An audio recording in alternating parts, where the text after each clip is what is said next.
Never ever invest in a girl, because when you do that, you will fail.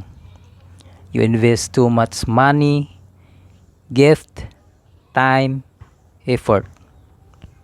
It is nothing to a girl because she didn't work for it. Hindi niya kasi pinaghirapan. Ibigay mo lang ang mundo mo sa babaeng mahal ka. Para mahalin ka ng babae, make them invest in you. Siguraduhin mo na sila ay nag-i-effort para sa'yo. Pasayahin ka, pagsilbihan ka.